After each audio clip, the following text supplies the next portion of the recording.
Hi, this is Robin Pearson Booth, and my assigned topic is hand washing, back to basics. And this relates to some of the other topics that people are choosing or have been chosen to do, such as fungus scabies, wound care, vaginal yeast, STIs, and safer safe education. The Haitian community is largely poor and undereducated, so there are challenges with reaching out to those folks and not only getting the message out, but helping them understand the importance. Part of the problem also is that they have a lack of economic resources, and that is a challenge for having sanitation, running water, flushing toilets, and the ability to not contaminate themselves once they have washed their hands.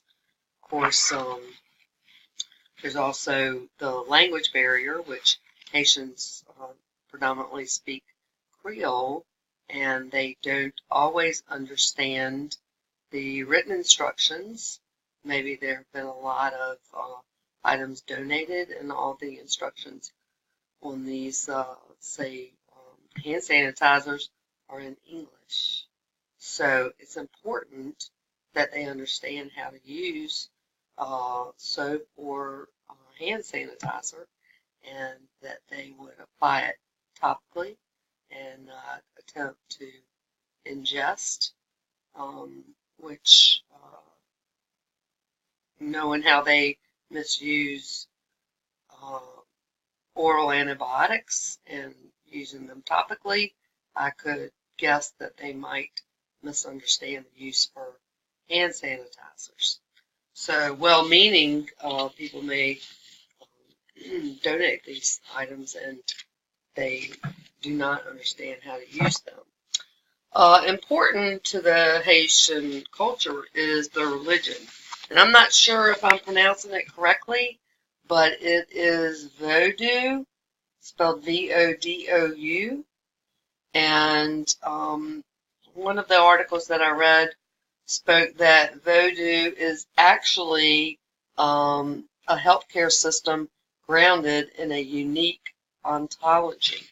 So these people have practices that are considered healthcare, and they may not be based on medicine as we know it, but maybe based on magic or a different understanding of spiritualism.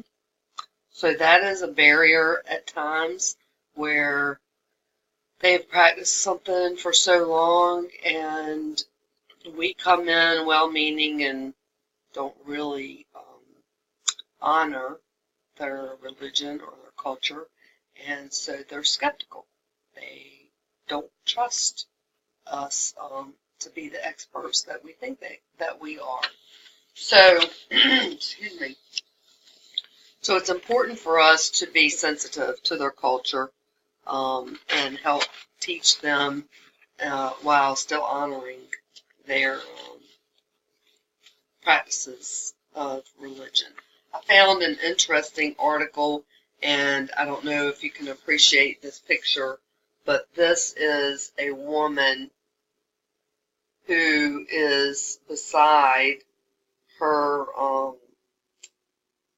her bottles, and I at first thought that was alcohol, but it's actually religious products used for voodoo rituals and ceremonies, and so that is very precious to them, and so we should look at those and help tie that in to whatever we're trying to teach them.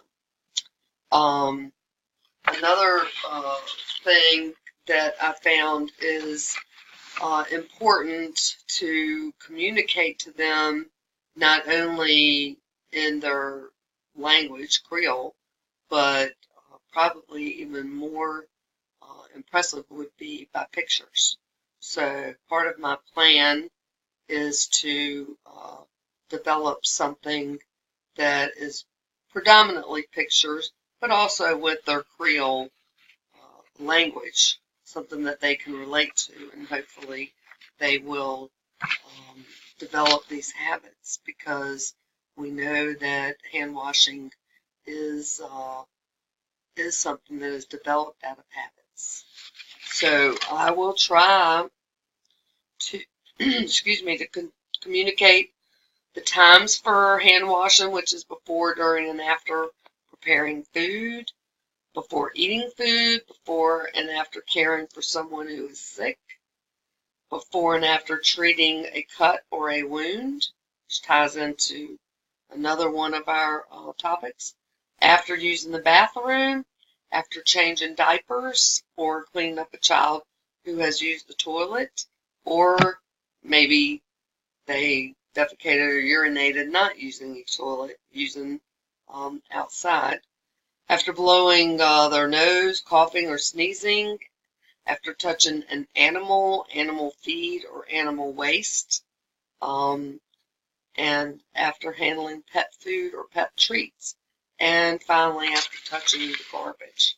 So I think this is a big task to try to emphasize in maybe one poster or booklet. I haven't quite decided yet which venue I'm going to pick.